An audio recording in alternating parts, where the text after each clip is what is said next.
et des petits exercices de mise en forme. Bonjour à tous, bienvenue à vous dans votre émission Ensemble c'est mieux. Comme vous le voyez, tout le monde va bien ce matin, on espère que c'est votre cas également. Ça va continuer à aller encore mieux avec Céline Brulé qui est avec nous. Bonjour. Bonjour Céline. Bonjour. Vous allez nous parler de quoi ce matin? Je vais vous parler d'un skipper qui s'appelle Romain Pillard et de son fonds de dotation Use It Again qui promeut l'économie circulaire. Ça a l'air très bien. On en parlera dans quelques instants. Maude Vatinel est avec nous également. Bonjour Maude. Vous nous mettez comme d'habitude l'eau à la bouche en ce vendredi. Dites-nous. Et on va parler cookies zéro déchet et d'un menu pour la semaine. Impeccable. Eh bien, écoutez, on a hâte de vous retrouver tout à l'heure. Nous évoquerons également ce matin les joies de la thalasso. La Bretagne, avec son climat tonique, est une terre d'élection pour la thalassothérapie et elle possède une association qui regroupe les établissements bretons très soudés pour faire connaître la qualité des soins dispensés dans notre région. Pour en témoigner, Serge Rolic, président des Thermes Marins de Saint-Malo, sera des nôtres, ainsi qu'une fidèle curiste, Ada Artuso. Nous glisserons des doux soins de thalasso vers la douce soie du projet Kengo que l'on vous présente cette semaine. Il s'agit de Toile de Soie, une marque de vêtements costarmoricaine créée par une mère et sa fille. Sylvie Lebois a besoin de vos dons pour travailler uniquement de la soie française. Elle nous expliquera comment dans quelques instants. Et puis nous retrouverons bien entendu Billy à la SPA de Rennes avec un nouvel animal à adopter au cœur de commune. Il est mignon. C'est un petit chien. Ce matin, il s'appelle Clay. Voilà, bienvenue à vous si vous nous rejoignez. Bonjour à tous. On est bien là, hein, on est tous en forme. Ah, ben voilà, moi j'attendais le... Tous ensemble, ensemble c'est mieux, je vous rappelle. Ma chère Catherine, la thalassothérapie, est-ce que vous avez déjà testé d'abord? C'est pas vrai. Mais non, mais pas encore, pas j'ai encore. envie de dire. Ouais. Alors le titre de l'émission c'est Tous à l'eau, en thalasso, bah allons-y, hein, tous à poil j'ai envie de dire. On y va. Ah, c'est pas tout à fait pareil. On se jette. Ah oui, pardon. Tous en peignoir. Alors, c'est ça. Tous avec le petit peignoir, le petit maillot de bain. Parce que l'avantage de la thalasso aussi, c'est qu'il n'y a plus de bleu de travail, il n'y a plus de blouse, il n'y a plus de costume 3 pièces. Ça, c'est vrai. On est tous en tenue presque d'Ève et d'Adam. Voilà, plus de prolo, plus de dirlo, quand on est tous à l'eau, hein, n'est-ce pas? Donc ça, quand on est dans la boue, qu'on se roule dans les algues, qu'on a l'air de sushi humain, on est bien. On est bien. Quand on a passé la journée dans l'eau, on est tous fripés, on ne sait plus si on est jeune ou on est vieux, il n'y a plus d'âge. On est tous pareils, c'est beau, c'est ça. Et puis c'est mérité quand on a besoin de repos, quand on a besoin de se sentir léger aussi parfois, parce que on traite aussi des sujets lourds et parfois la pression est là et puis parfois on a juste besoin de faire la planche et de faire l'étoile de mer et de se sentir comme ça bien à flotter juste dans l'eau et parce qu'on le mérite, oui, on le mérite. Alors tous à l'eau, j'ai envie de dire chiche, allons-y. L'équipe technique, toi Céline, Ada, Sylvie, Maude, Serge forcément, Laurence, toute l'équipe technique, les gens à la prod, tous en thalasso, c'est France 3 qui régale. Allez, on y va. Attendez, pardon. Oui. J'ai un message dans l'oreille. Ok, d'accord. Okay. Retenue sur salaire, vous dites? D'accord. Serge, est-ce qu'on peut négocier une petite réduc parce que je viens d'inviter un peu tout le monde. On voit ça. On voit ça à la sortie. Oui, voilà. On verra ça à la sortie. Mais sinon, allez-y, vous. Et puis, chacun y va, d'accord? Mais on y va, d'accord? Ah bah vous êtes jeté à l'eau, maintenant vous assumez. Oui, mais on va y aller. On va y aller. Bah nous, on va y aller, justement. Alors, on va commencer par une petite introduction en images, la thalassothérapie. Je te trouve vraiment très en forme, toi. Je reviens d'une thalasso et il y a 6 mois, je me suis fait une cure thermale. Depuis l'Antiquité, on sait qu'on peut se soigner et se faire du bien grâce à l'eau. Qu'on opte pour la cure thermale à l'eau douce ou la thalasso à l'eau de mer. Plus d'1 million de Français y ont eu recours en 2018. Rhumatisme, problèmes circulatoires, dermatologie. 12 types de pathologies sont reconnus par la Sécurité sociale et permettent un accès à des cures thermales remboursées à 65%. Il faut pour cela qu'elle soit prescrite par votre médecin et qu'elle dure obligatoirement 18 jours. Sachez quand même qu'en moyenne, entre la partie non remboursée, les frais de transport et d'hébergement, il vous faudra débourser autour de 1 200 €. L'an dernier, pas moins de 600 000 curistes, âgés en moyenne de 65 ans, se sont pressés dans l'une des 90 stations thermales françaises. La thalasso, elle, se situe plus du côté bien-être. Elle n'est donc pas remboursée. Cure énergie, cure jambes légères, cure jeune maman, cure sevrage tabagique. La thalasso propose des séjours tendance. Et si tout dépend bien sûr du standing et des soins proposés, comptez en moyenne entre 500 et 2000 € avec l'hébergement pour seulement 4 jours. Alors, on se mouille ? On se mouille, oui, bien sûr qu'on va se mouiller. Bonjour Serge Rolik, bienvenue à vous. Bonjour. Vous êtes le président des Terres marins de Saint-Malo et membre de l'association Bretagne Thalasso. Est-ce que vous pouvez nous présenter cette association ? D'abord, je suis très fier de la présenter puisque ça fait près de 40 ans que je suis immergé dans ce métier. C'est une très belle association qui a le plaisir de représenter la Bretagne, qui est une terre d'excellence en matière de bien-être et de thalassothérapie, puisqu'on a une mer dynamique, on a un climat tonifiant, vivifiant, surtout en ce moment d'ailleurs. Et puis cette association existe depuis 2004. Elle comporte, il y a 15 centres de thalasso en Bretagne. Et vous êtes très soudés, hein, c'est ce que vous dites. Nous sommes très soudés. C'est un métier où nous nous connaissons parce que la Bretagne est une terre où les Bretons se réunissent, travaillent ensemble. Et nous, bien qu'étant concurrents, parce que quand un curiste va dans un centre, il ne va pas dans l'autre. Pour autant, nous sommes très proches. Nous sommes la première région de France en termes de thalasso. Nous avons des actions ensemble. Ouais. Nous sommes unis parce que quand on travaille ensemble, on est plus fort. Ensemble, c'est mieux, ça se confirme. Alors vous le disiez, hein, c'est pas un hasard si historiquement la Bretagne est la terre d'élection de la thalassothérapie. Je vous propose, avant d'aller plus loin, un petit rappel en images signé Séverine Breton. En cette fin de 19e siècle, le docteur Bagot vient de s'installer entre Roscoff et Saint-Paul-de-Léon. Jeune médecin, l'homme a déjà beaucoup voyagé. La Cochinchine, la Guadeloupe ou encore la Somalie, beaucoup voyagé et surtout beaucoup observé. En relisant sa thèse qu'il a écrite à l'âge de 22 ans, après un séjour à Obok, en Somalie, déjà, en lisant cette thèse, on s'aperçoit qu'il est intéressé par les sources d'eau chaude du pays et il commence à se dire qu'on pourrait les utiliser pour soigner la population locale. Louis Bagot est le seul médecin à 40 km à la ronde. Avec sa carriole à cheval, il se rend de ferme en ferme.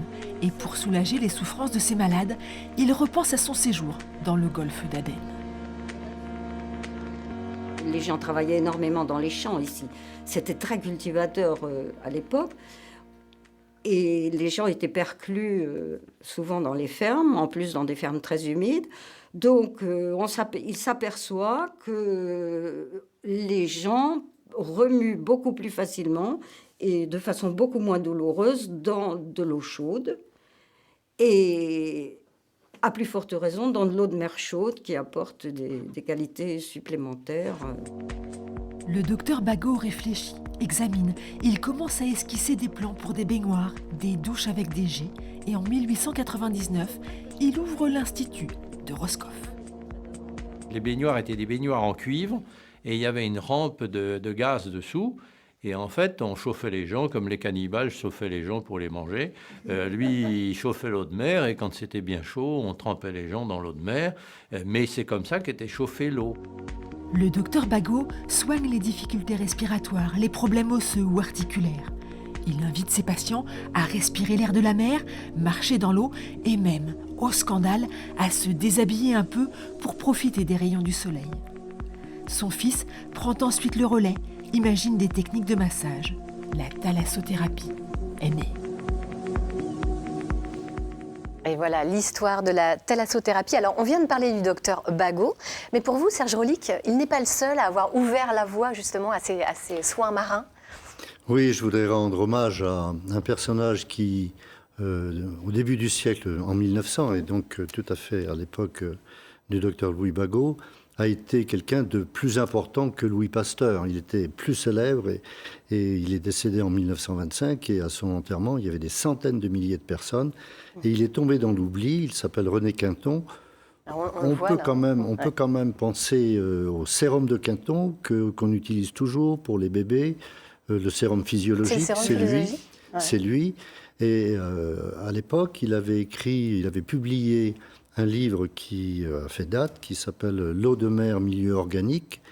Et toutes ces études ont eu pour but de prouver que la mer étant notre milieu originel, la vie a été pendant près de 3 milliards d'années en mer.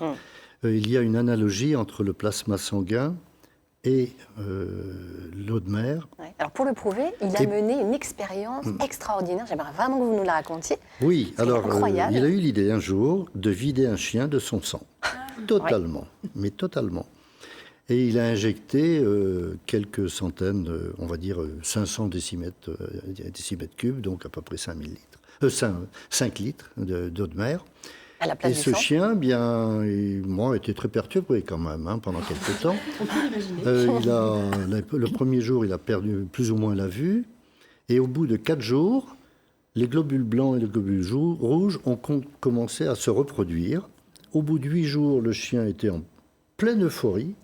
Et il a vécu pendant plusieurs années. Donc ça prouve que l'eau de mer, finalement, a une composition très proche du plasma sanguin. Absolument. Et quand nous nous plongeons dans l'eau de mer, ce que Mme Bagot disait, si nous sommes à des conditions de température qui favorisent l'osmose, ce que René Quinton avait prouvé, eh bien, il y a un passage à travers la peau de tous ces éléments dont l'organisme peut manquer, comme le calcium, le potassium, le phosphore. Et donc c'est un plus par rapport à l'eau classique. Et donc dans l'eau de mer chaude, on a une meilleure osmose. Dans l'eau de mer, on a une meilleure portance pour le mouvement. Et c'est tout l'intérêt de la thalassothérapie. Alors les bienfaits sont plus à prouver. Hein. Il y a deux volets dans la thalassothérapie. Il y a le volet bien-être et le volet santé. Est-ce que vous faites cohabiter les deux en thalassothérapie? Je crois qu'on peut faire cohabiter, bien évidemment. Il y a toujours une clientèle qui vient pour des problèmes de douleur, de rhumatisme, pour lutter contre le vieillissement, pour garder son indépendance, pour garder sa dynamique. Et là, les séjours vont plutôt être d'une semaine. Et dans les centres, il y a des médecins, des kinés, bien évidemment. Et l'autre clientèle qui vient pour le bien-être, la détente, va apprécier aussi la qualité de l'hôtellerie, la qualité de la restauration, parce que on apporte du bonheur, du plaisir, confort, du bien-être. Et là, on va être sur une clientèle qui est plus jeune. Moyenne d'âge La moyenne d'âge en thalasso est de 51 ans. Ouais. C'est pas si élevé que cela. Mais elle se partage entre une clientèle de séjour et une clientèle de week-end qui, elle, est plus jeune. Les bienfaits pour le dos ont été prouvés par le fils du docteur Bagot, Alain. Voilà. Oh Alain Bagot. Voilà. Très bien. Il fallait oser. Thalasso, je ferai des meilleures blagues. Il fallait oser. Bravo. Je vous propose qu'on se tourne justement vers quelqu'un qui a testé la thalasso, qui est même une fidèle curiste, Ada Artuso. Merci de nous avoir rejoints. Bonjour. Pourquoi vous avez choisi des soins de thalassothérapie? Pour le volet bien-être ou pour la question de santé réellement? À l'origine, c'est essentiellement pour la santé. Pour la santé, parce que vous avez des petits soucis. Parce que j'ai des rhumatismes, j'ai de l'arthrose, etc. Et comme disait Monsieur Rolic, l'eau de mer fait du bien. Associé à des programmes dédiés pour les rhumatismes, etc. L'eau de mer, on arrive à faire de la gym beaucoup plus facilement que quand on sent très léger. Ouais. Mais je dirais que la partie bien-être fait partie en fait de la cure de thalasso. On y va pour la santé, mais il y a le fait d'être au bord de la mer, de pouvoir se promener, de pouvoir chouchouter, etc. D'avoir un séjour où on pense à soi essentiellement. Une petite bulle, un peu de bonheur. Ça fait partie effectivement également des soins généraux, de l'ensemble en fait. C'est un ensemble, moi je dirais. Ça fait 15 ans que vous faites chouchouter quand même? C'est oui, entre 10 et 15 ans et j'essaie d'y aller une semaine par an, oui. Mais effectivement, ça me fait, je disais hors micro que j'arrive à me passer de kiné pendant 5-6 mois. Alors voilà, c'est ça, il y a des effets très concrets. Etc. Alors que l'arthrose, tout le monde sait que c'est le mal de dos, c'est le mal du siècle, mais quand on a de l'arthrose, eh bien, comme m'avait dit mon médecin, ça ne peut qu'empirer. Donc, ce qu'il faut, c'est essayer de garder de la souplesse, essayer de bouger, et la thalasso fait partie. La thalassothérapie, finalement, ça vous permet de prendre moins de médicaments? Donc ça a quand même un Aussi, effet très concret. moins d'antidouleur, et surtout oui. Oui, moins d'antidouleur. Dans votre cas, c'est pris en charge par la sécurité sociale pour partie? Non, je pense pas que ça puisse être pris en charge. J'ai pas fait la demande, mais on m'a dit que c'était pas pris en charge, donc je sais pas. Éventuellement, les séances de kiné pourraient, mais j'ai pas posé la question, puisque je fais dans le forfait en fait de santé spécial dos, il y a des séances de kiné. Alors peut-être que les séances de kiné sont prises en charge. Monsieur, voilà, je sais pas, j'ai pas posé la question. Non, malheureusement. Moi, j'y vais quand même. Vous n'avez pas l'intention de vous arrêter, visiblement. Voilà. Merci Ada. On comprend avec le témoignage d'Ada que finalement, ce qui fait aussi le succès de la Thalasso, ce sont ces soins personnalisés, c'est vraiment à la carte. Bien sûr, en fait, on vient en Thalasso parce qu'on a des résultats. Puisqu'on investit pour sa santé ou pour son bien-être. Non, il n'y a pas de remboursement, malheureusement. Dans le passé, effectivement, il y avait un remboursement des actes de kiné, mais cette possibilité a disparu. Cependant, il y a des mutuelles. Il y a des mutuelles qui ont compris l'intérêt, même financier en ce qui les concerne, de la diminution des médicaments, de la diminution des dépenses, et qui accordent des forfaits pour une semaine de thalasso, par exemple. Aujourd'hui, est-ce que les thalassothérapies bretonnes ont un peu chacune leur spécialité, leur point fort ou pas? Ou vraiment vous faites un petit peu tous Non, chaque établissement, d'abord, a son implantation, a son hôtellerie différenciée, a son programme de soins, et chacun peut avoir un peu sa spécialité. Il y a un tronc commun, bien évidemment. Voilà. La chance d'être en Bretagne, on a parlé du climat, de l'eau de mer, c'est aussi la qualité du personnel. Ah oui. Les Bretons sont des gens consciencieux, sérieux. Et c'est pour cela que la thalassothérapie se porte bien. Dans le domaine, on n'a pas parlé des frères Bobet, je pense que c'est important de dire qu'il Ils ont ouvert la voie. Il y a eu Quinton, il y a eu le docteur Bagot, il y a eu les frères Bobet, Louison ayant lancé Quiberon, et ça a été certainement une plateforme de lancement pour la thalassothérapie moderne. Son frère Jean, qui habite à Rennes, toujours, qui a lancé le CrossTi. Et dans les dernières années, on a eu de nouveaux centres avec Concarneau, avec le Pléneuve-Valandré, avec le Château des Tourelles à La Baule. Et à Pornichet, même. Oui, la Baule, Pornichet, pardon. Il faut faire très attention, bien sûr. Baie de la Baule. Baie de la Baule, voilà. Nouveau centre qui prouve le dynamisme de la Bretagne, de la thalasso, et puis l'activité se développe bien, puisque c'est entre 5 et 6% entre 2017 et 2018. Et l'année 2019 va dans le bon sens. Et l'effet LGV, l'effet train grande vitesse, ça marche sûr, aussi bien sûr. Ça fait augmenter bien sûr, le nombre de curistes. On parlait des courts séjours. Il est évident que un petit saut de puce pour 2-3 jours se fait beaucoup plus facilement quand on vient en 2 heures, 2 heures et demie de Paris. Paris étant une source d'approvisionnement de gens stressés.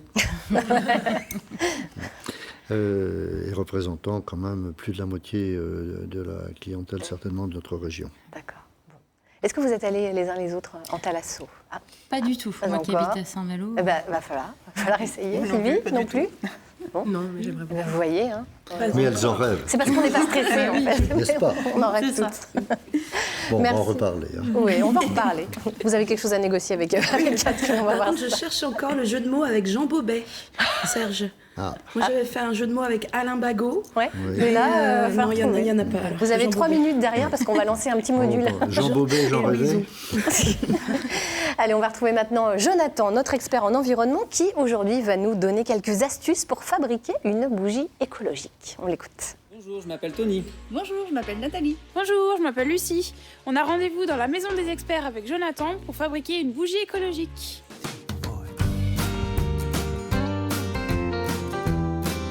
Bonjour Nathalie, Tony et Lucie. Bonjour. Bonjour. Les bougies qu'on achète pour parfumer la maison sont composées de produits dérivés du pétrole. En plus d'être nocifs pour l'environnement, elles dégagent une pollution dans votre maison qui sera toxique pour vous.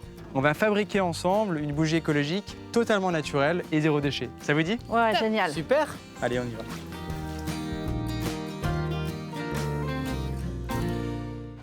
Pour fabriquer une bougie naturelle, on va intégrer des ingrédients naturels, à commencer par la cire d'abeille en paillettes. Et elle va dégager une bonne odeur de miel. Oui, ça sent bon, ouais. On va faire fondre ces 140 grammes au bain-marie. Et pour qu'elle soit totalement homogène, on va ajouter 20 centilitres d'huile d'amande douce.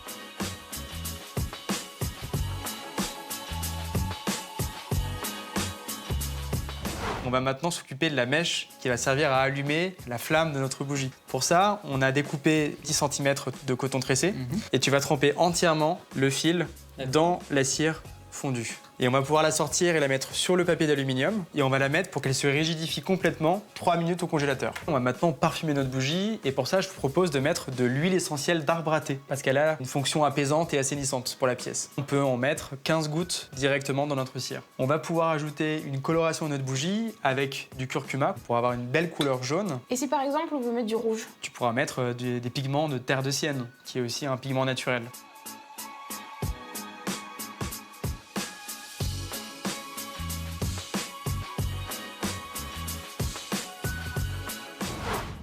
On va maintenant mouler notre bougie, on va mettre notre cire d'abeille directement dans le pot. Et là, on va pouvoir intégrer la mèche qu'on a laissée au congélateur, qui est parfaitement rigide, à l'intérieur de notre pot d'yaourt. Alors j'ai une petite astuce pour ça, la pince à linge que tu vas pouvoir placer sur la mèche et elle va rester bien au centre. Quasiment instantanément, on a une bougie qui est presque totalement solidifiée. Pour pas avoir une flamme qui est trop importante, on va couper le surplus pour laisser dépasser 1 cm. Ah, c'est génial. On aura une bougie totalement écologique avec des ingrédients naturels qui va vous coûter en plus 3 à 4 fois moins cher qu'une bougie parfumée que vous pourrez trouver dans le commerce. C'est super. Parfait.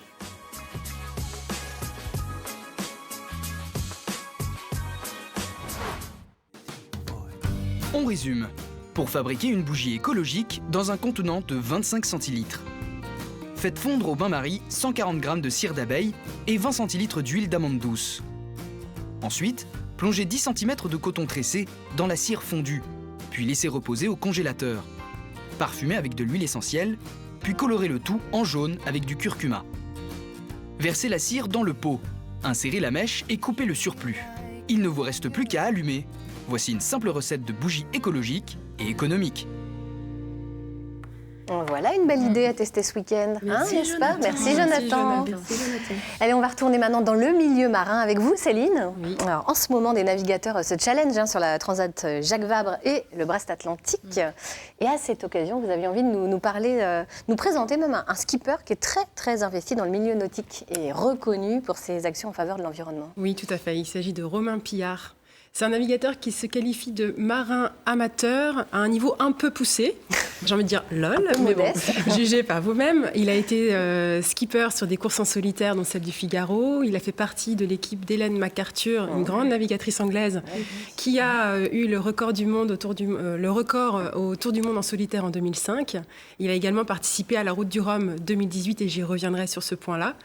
C'est aussi un entrepreneur qui est à l'initiative du Tour de Belle-Île, qui est devenu très rapidement la plus grande course de voile en France.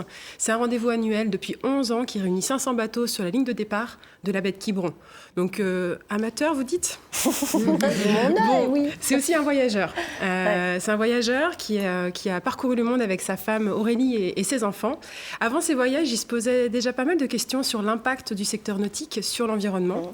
Et lorsqu'il a posé sa valise en Chine, ça a été un véritable choc, une prise de conscience supplémentaire. L'air irrespirable, l'eau non potable, le dérèglement climatique. Et pour lui, c'était devenu donc primordial de faire rimer sa passion avec ses convictions et donc de devenir un acteur de la transition écologique.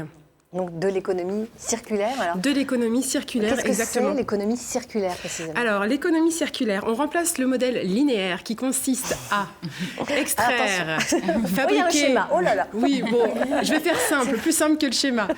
On extrait, on fabrique, on consomme et on jette. On jette, voilà. Le modèle circulaire, cette fois-ci, pardon, on applique la règle des 3 R. Je, donc, réduis, je réutilise et je recycle. D'accord. Voilà. Et ça peut s'appliquer au bateau? Au bateau, exactement. Alors, les voiliers, en fait, c'est écolo dans un sens, puisque ça avance avec le vent. Mais ça n'est pas forcément respectueux de l'environnement de par les composants et les comportements. On achète encore et encore pour un gain de performance. Et les composants, donc c'est issu de matériaux, issus de la pétrochimie. Donc quoi de mieux que d'insuffler le changement en montrant l'exemple? Alors, qu'est-ce qu'il a fait, justement? Il a été très concret. Et il a... Oui. Alors, ça a commencé en 2015. Il a racheté avec son épouse le trimaran d'Hélène MacArthur.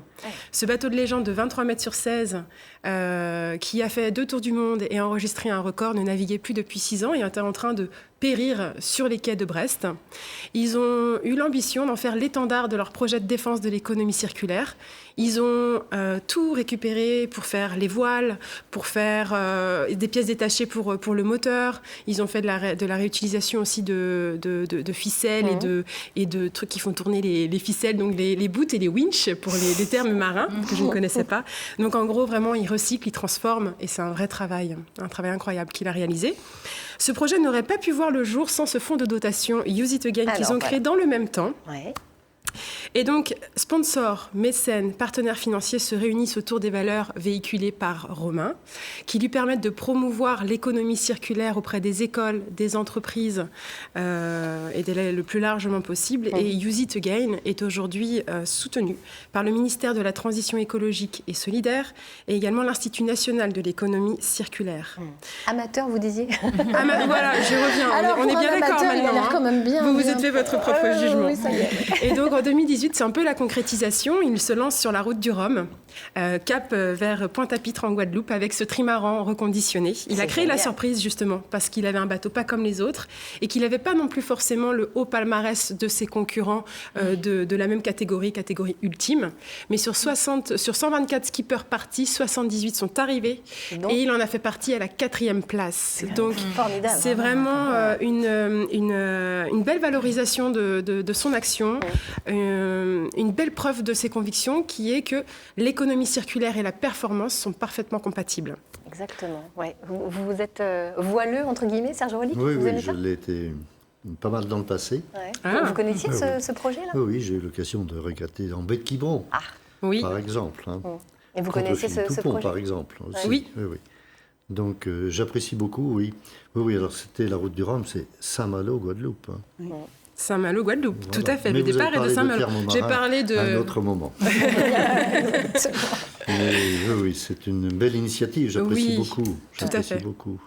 Comment sont utilisés les fonds reversés à Use It Again, Céline? Alors, les fonds utilisés servent à financer la participation du trimaran à de grandes courses en Europe. Ça lui permet d'intervenir dans les écoles et dans des conférences où on évoque le climat, vraiment toutes ces notions d'environnement. Ça permet aussi de financer toute une veille technologique sur les matériaux, fibres et résines éco-conçues. Ils ont monté un bureau d'études, donc recherche et développement, qui permet de mettre en place des nouveaux matériaux qui sont ensuite testés sur le trimaran Use It Again. Donc voilà, il y a besoin de donateurs. Ce projet n'existe pas sans eux. Donc sponsors, mécènes, partenaires financiers, si vous souhaitez faire partie de l'aventure, welcome on board.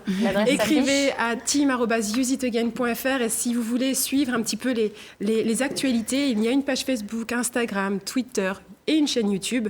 Donc n'hésitez pas, vous ne pouvez pas les louper, inscrivez-vous et accompagnez Hélène dans cette aventure. C'est formidable, franchement, c'est un magnifique projet. Et puis il faut les laisser parce que les pauvres navigateurs, s'ils doivent traverser un continent de plastique là, dans les océans, et ils doivent se dire, mince... On va pas naviguer sur du plastique non plus. Non, c'est dommage. C'est bravo à lui. Oui, bravo à ce beau projet. Bravo Romain. Et puis il faut participer. Alors justement, on parle de financement participatif. Eh bien, on va se tourner vers vous, Sylvie Lebois. Bienvenue. Bonjour. Vous nous venez des Côtes d'Armor, où vous avez créé Toile de Soie, une marque de vêtements en soie, comme son nom l'indique. Vous allez nous expliquer un petit peu comment est né ce projet? C'est un projet que j'ai avec une de mes filles, la deuxième de mes filles. Projet familial. On a toujours été passionnés tous les deux de couture. Ouais. Elle travaille dans la confection. Et moi, pour finir ma carrière, on va dire, je me suis dit que c'était bien de vivre de ma passion. C'est une sacrée aventure. Voilà. Alors, ce qui est fou, c'est que ça concerne aussi votre maman, puisque vous avez récupéré... Oui. Elle faisait de la peinture sur soie, c'est ça? Dans une association. Ouais. Voilà, elle faisait de la peinture sur soie. Bon, elle est décédée, et donc j'ai hérité de son métier et puis des peintures pour la soie, quoi. Ouais. Et donc ça nous a donné l'idée, parce qu'on avait notre projet, on l'avait commencé avec de la confection classique. Classique, oui. Et du coup, je me suis dit pourquoi pas travailler la soie. Alors aujourd'hui, Toile de Soie, c'est donc une histoire familiale, on va dire ça. Vous fabriquez quoi essentiellement, dites-moi? Alors on a commencé. Alors au départ, notre projet c'était de faire vraiment de la confection, c'est-à-dire blouson, veste. Et puis, la soie est assez onéreuse.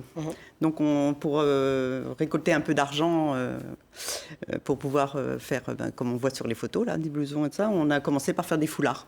Des foulards, des écharpes et des manchettes. D'accord. Ils sont très très jolis. Hein. Allez-y, vous pouvez nous les montrer parce que ça vaut le coup d'être dépliés. Voilà, donc ça, c'est les manchettes qu'on peut mettre autour du bras, qu'on peut mettre dans les cheveux, qu'on peut mettre autour du cou, autour d'un col de chemisier. Voilà. C'est très joli. Ouais. On peut les passer là. Donc au début, vous utilisiez de la soie chinoise. Voilà, les vêtements que vous voyez en photo, c'est de la soie chinoise. Et voilà. Maud a trouvé comment le. C'est très joli. Hein. En mode foulard, c'est pas. Headband, comme dirait Justine. Et l'idée, c'est finalement aujourd'hui, vous vous dites, moi, je voudrais utiliser de la soie française. Voilà, parce qu'on veut vraiment faire de l'artisanat français. Alors le truc, c'est que ça coûte plus cher. Hein, oui, le double. Le double de la soie chinoise. Oui, le double de prix. Mais la qualité de la soie n'est pas du tout la même. La soie française est beaucoup plus épaisse, beaucoup plus soyeuse. On va déplier. Regardez, il faut qu'on voit quand même comme c'est joli. Magnifique. Et donc, c'est pour cette raison que vous lancez un appel au financement participatif sur la plateforme Kengo. Voilà. Donc, vous demandez 3 000 €. Oui. Vous en avez déjà récolté plus de 70%. Il reste un peu moins d'une semaine pour vous aider. Voilà, un petit peu plus d'une semaine. Un petit peu plus d'une semaine. À quoi vont servir les dons ? Une semaine, parce que ça finit vendredi la semaine prochaine. D'accord. À quoi vont servir les dons précisément ? Donc, acheter un stock de soie. Et puis, j'aurais besoin aussi de matériel informatique. Pardon. C'est ça, de la soie française. Oui, la soie française. Elle vient d'où, votre soie ? Du bassin de Lyon. Du bassin de Lyon. Ouais. Alors, pour l'instant, je travaille avec mon fournisseur de peinture qui revend, lui, de la soie française. Mais je voudrais travailler directement avec un fabricant. Donc là, il faut que je me déplace, il faut que j'aille sur Lyon. Il y a différents types de soie, on peut le voir avec vos fleurs. Celle-ci, c'est une soie qui est un petit peu moins douce, mais on voit la trame. Alors ça, c'est de la soie de... Alors ça, c'est du doupion. Doupion. Et celle-ci, c'est du crêpe de soie. Du crêpe de soie. Et ça, c'est un petit peu plus doux. Oui, c'est plus doux. Crêpe, Mais bon, après, c'est aussi le design qui compte. Que là, on voit des fibres. Ça peut être très sympa aussi. Ça rappelle un petit peu plus le chanvre, voilà, quoi. Un peu plus la toile. Est-ce que vous vendez déjà en boutique ? Merci, Catherine. C'est chouette. Regardez comme c'est beau. Vous vendez en boutique déjà ? Alors, on avait mis une vitrine à Cissé-Blossac, au golfe de Cissé-Blossac, à Brugy, dans le sud de Rennes, voilà, où j'ai vendu. Voilà. Et puis, on a une boutique sur la plateforme Etsy, sur Internet, très, très jolie avec votre chemisier. La couleur, elle est très bien avec votre chemisier. La plateforme Etsy pourrait faire des cravates. Oui, aussi, ça peut faire des cravates. Et puis, on recherche des endroits pour déposer nos créations et les vendre. Quoi. Donc je pense que je vais m'adresser à la Thalasso de Saint-Malo. C'est tout indiqué. Sylvie, ne cherchez plus vos égéries, parce que voilà. Maud et Laurent, voilà, tout à fait.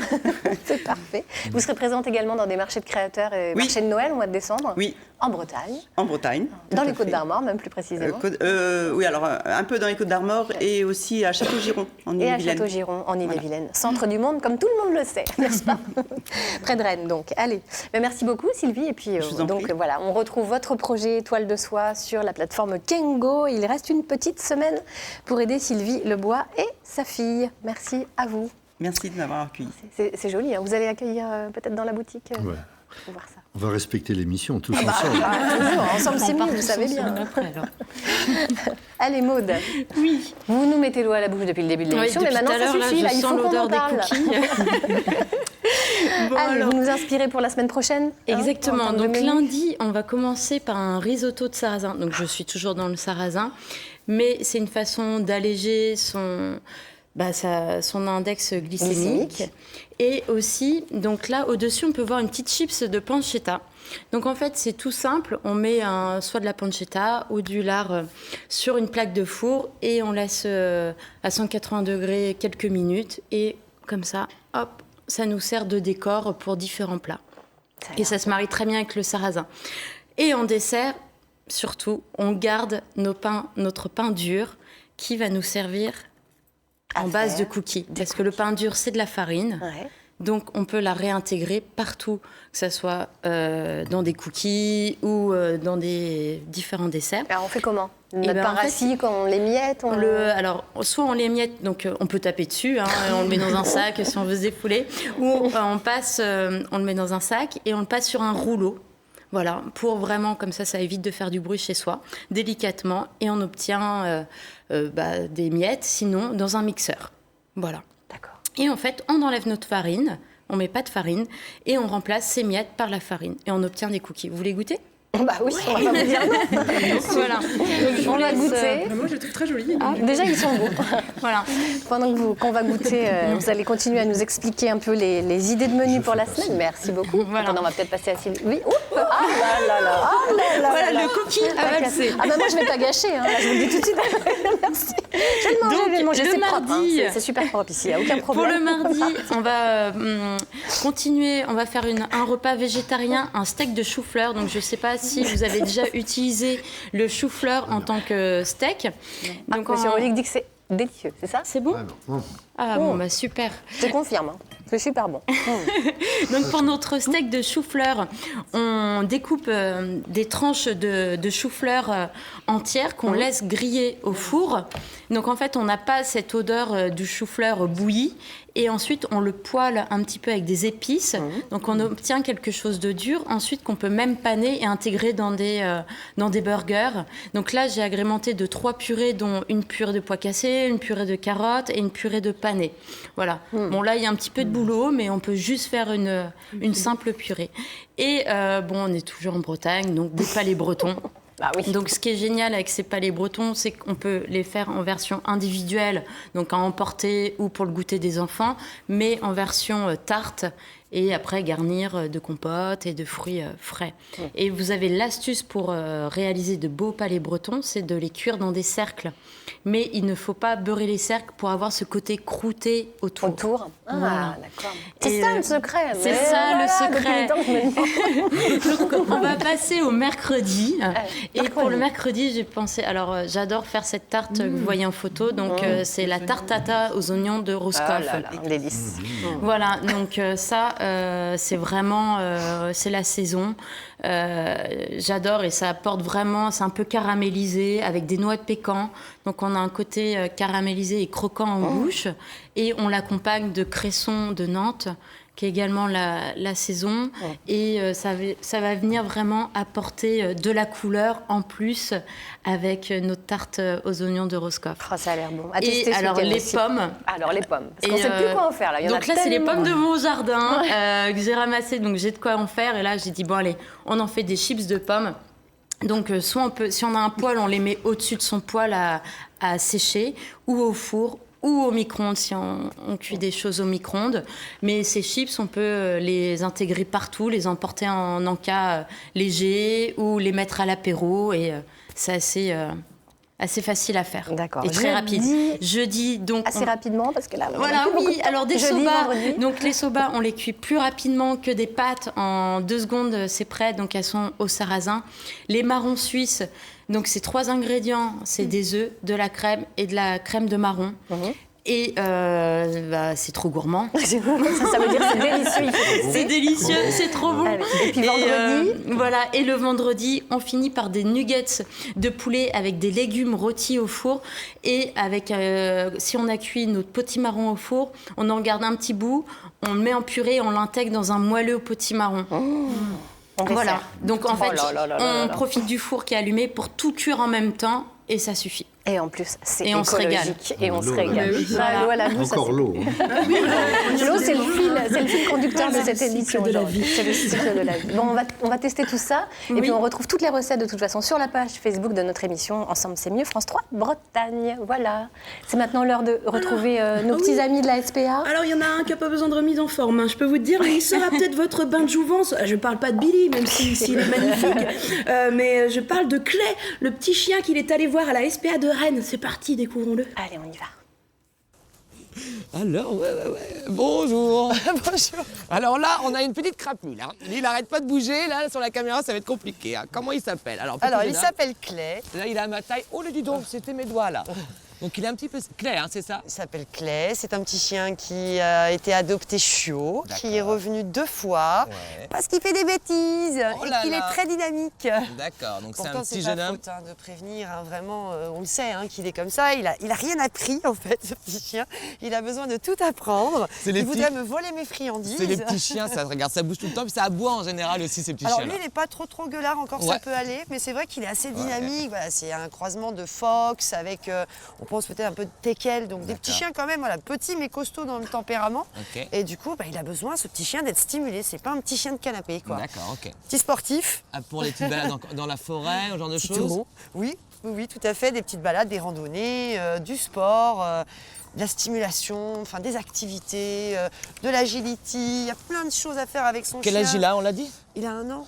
Oh bah oui, voilà, alors c'est vraiment encore un gros bébé. Mais là, je crois qu'il adore tes petites croquettes que tu as là, les petites friandises qu'elle triche. Jennifer, elle en a ici.